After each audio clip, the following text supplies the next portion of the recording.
Anthony Edwards has been on an upward trajectory ever since he was drafted with the first pick in the 2020 NBA draft. Even though he was an athletic freak who can score really well and put the ball on the floor and finish around the rim, I'm sure no one thought he would be on an all-time great trajectory.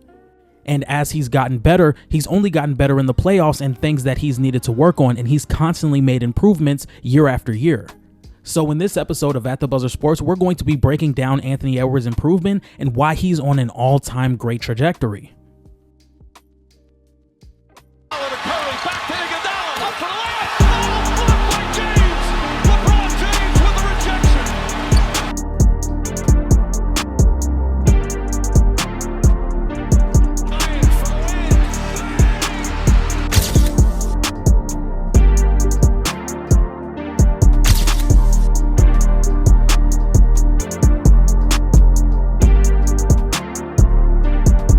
Despite some of the issues I had with Anthony Edwards' game this season, he still put up 27 points per game and was really efficient. He was one of the best shooters in the league, and he's one of the best drivers in the league ever since he came in, finishing around the rim, playing in transition, and being a positive defender.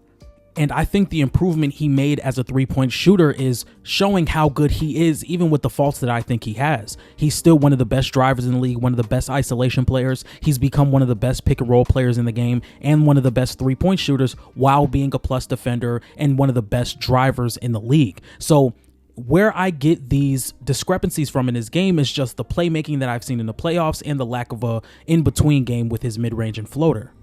I think the Western Conference Finals last year really showed what Ant needed to improve in.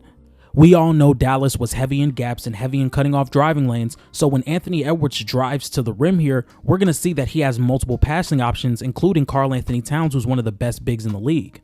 If we freeze frame right here, Anthony Edwards has a Jaden McDaniels who's relocating to the corner to make that pass easier for him, and Karl-Anthony Towns, who's one of the best big man shooters in the NBA and one of the greatest the league has ever seen, open at the top of the key. Not only did I think Anthony Edwards struggled at passing and that affected his assist to turnover ratio, I do think that affected his field goal percentage as well. I'm someone who believes that playmaking and scoring are something on the same level. They're on the same string. So if you're someone who can score at a high level but can't play make, teams are going to have no problem loading up driving lanes and sending doubles because you can't make the proper read consistently. And if you're someone who can pass and play make at a very high level, but you're not that good of a scorer, teams are going to force you to beat them as a scorer. So if Anthony Edwards shows that he can improve as a playmaker, he'll be one of the most hardest players to stop in the NBA. Dallas is going to load up the paint in no regards of the shooters because they know he's not going to make the proper play consistently. Here's another possession where I feel as though he could have just made the read a little bit faster. Here he's going to get the lane on Derrick Jones Jr., but Dereck Lively is in gap help ready for that. This is exactly when Anthony Edwards should have made the read. Naz Reid, again, another one of the better big men shooters in the NBA. This is where you make the read to the corner. It's the fourth quarter, you're down 6. This is an opportunity where you can get a 3 and cut this to a one-possession game. Now, to give Anthony Edwards some credit, he does make the pass, but is a little late and it's very inaccurate, leading to a turnover. This is another instance where the Dallas Mavericks are going to play gap help and Anthony Edwards drives into multiple defenders and he just does not make the read. This ends up leading to another bad pass and a turnover for the Minnesota Timberwolves. Now, I'm not one to say that this is an indictment on Anthony Edwards' career. I think he was 22 or 21 at the time. I don't believe that this is who Anthony Edwards is going to be throughout his career. I just wanted to take a step back before I put him in top 5 or top 7 conversations once I saw a little bit more improvement from the playmaking and the mid-range shooting.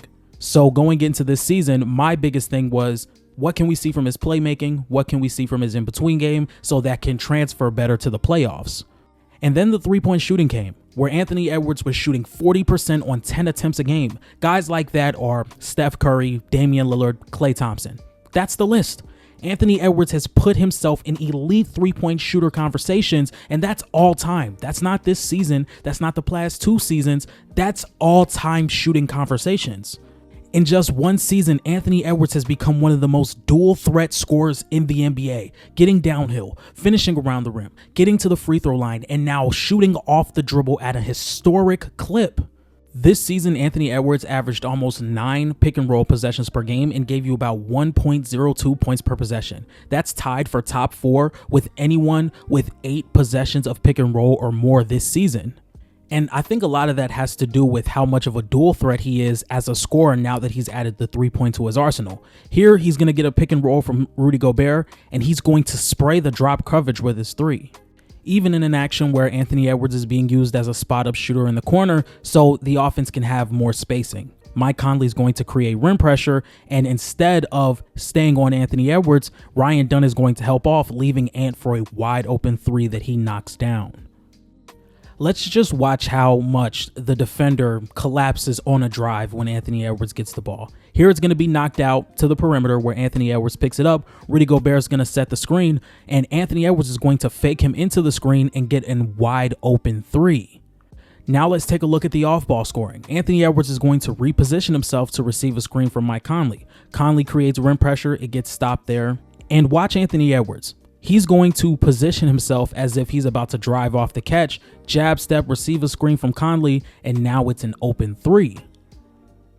And if you're an opposing defense, it's almost like you have to play a high drop. Here, you have to get a hand up in case he decides to shoot, but then he's also one of the best drivers in the NBA, so you have to position yourself almost perfectly.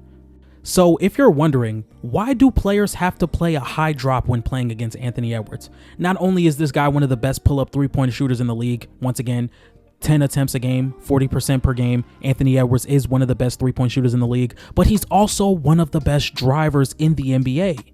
And Anthony Edwards has all the utilities to be one of the best drivers and downhill forces in the NBA. I mean, the speed, ball handling, strength, and verticality just allows him to be one of the best finishers in the NBA, as you can see here, him finishing through contact. And I think the ball handle right here is really where it's shown, because if you can see, Anthony Edwards is going to get the ball around the left wing, and he's going to take a screen from Randle, splits the pick and roll, and euros through 2 defenders to get the easy basket. Here you can see Kobe White plays extremely high on Anthony Edwards because he's now one of the best 3-point shooters in the league. You have to play this up on him even though he's so strong and so fast. So Ant's going to size him up, he's going to make his move, and he instantly gets the lane and finishes around the rim. Even off DHO actions like the one him and Naz Reid are about to run right here, Anthony Edwards is a pull-up shooting threat and a downhill threat. If you can see the speed that he displays as he gets downhill and just creates a really good lane for him to finish around the rim and contort his body to get through Draymond Green and Gary Payton II. Now, even with how good Anthony Edwards has been this season, I still wrongly picked the Lakers to beat them in the first round. And a lot of this had to do with Ant's playmaking and how he struggled in that aspect. Being doubled, having his drive lanes clogged, and just him having to make decisions consistently, and that's what I thought gave the Lakers the edge. But Anthony Edwards proved me wrong. He proved me wrong, and he proved majority of the world wrong for picking the Los Angeles Lakers. I think the Lakers were the consensus favorite to win this series, even though the Minnesota Timberwolves had a lot of advantages, and Anthony Edwards being a better playmaker in this series is what created a lot of those advantages. The Lakers not having any real perimeter defense to contain Ant made it a lot harder for them to stop him getting downhill. And in this series, Anthony Edwards was a legit playmaker for the Minnesota Timberwolves. He's going to back out to the perimeter, and as you can see, this is the read right here. Dante DiVincenzo flashing out to the corner, and this is a plus 3-point shooter for the Minnesota Timberwolves. Him having an open look like that is a pass that you almost have to make 10 times out of 10. He makes that pass, and Dante DiVincenzo is wide open for 3, and he knocks it down. Let's take a look at this play right here. As you can see, Anthony Edwards gets by the initial defender, but there's 3 other bodies in the paint ready to stop Anthony Edwards from making the shot at the rim. So what does Anthony Edwards do? He notices Jaden McDaniels flashing to the corner, and he makes the right read yet again. Wide open Jaden McDaniels at the corner, and he knocks it down. This is another look where the Lakers just don't have the point of attack defense to contain Anthony Edwards. Here, he's going to size up LeBron, get past him with a crossover, and Luka's already in help. But with Luka Doncic being in help, as you can see, there's an open Julius Randle right under the rim. This is the read that Anthony Edwards should make 10 times out of 10. And what does he do? He makes the read, and Julius Randle now has a wide open layup under the rim. So Ant gets the ball here, and he's immediately going to attack. He gets the ball, jabs to the right, and goes left. Here, the Lakers have Rui in the help. Now, I understand this is a crazy spot to pause at, but as you can see, Jaden McDaniels is in the dunker, and with Rui Hachimura having to take the assignment of Anthony Edwards, who has a head of steam downhill, he has to leave Jaden McDaniels in the dunker, which leads to another wide open layup. So it's safe to say that Anthony Edwards proved me wrong in that series. The scoring and the playmaking was in abundance against the Los Angeles Lakers, and it felt as if Anthony Edwards was turning a new leaf, being a better playmaker and scorer for his team, making him a much better player for the future. But Anthony Edwards would be going against a much more difficult matchup in the Western Conference Finals in the Oklahoma City Thunder, a team that would do everything the Lakers would try to do against Anthony Edwards, but do it 150,000 times better. A team that is truly a historic defense, a team that gets turnovers at an abnormal rate, a team that is one of the most efficient transition teams off turnovers and can flip games on their head off defense alone. But over games 2 and 3, Anthony Edwards was playing phenomenal basketball, averaging 31 points on 69% true shooting. I think all throughout the series, Anthony Edwards has been making the right reads. It's just about these guys making shots. Here he's going to play in the pick and roll, and Shai's going to try and take a driving lane, and he immediately hits Nickeil Alexander-Walker in the corner for 3 points. And he can still be effective as a scorer because teams have to follow Ant around because of how big of a downhill threat he is. So here he's going to make it seem like he's driving one way, he's going to jab back, and now he's wide open for the 3-point shot. All in all, Anthony Edwards has been phenomenal throughout the playoffs, and he's shown a lot of improvement in the areas that I've asked him or wanted to see more improvement from before I put him in some of the conversations that other people have been. And with the level of success that he's seen and the Minnesota Timberwolves have seen over the past few seasons, I don't think it's questionable to say that he will be an all-time great somewhere within his career.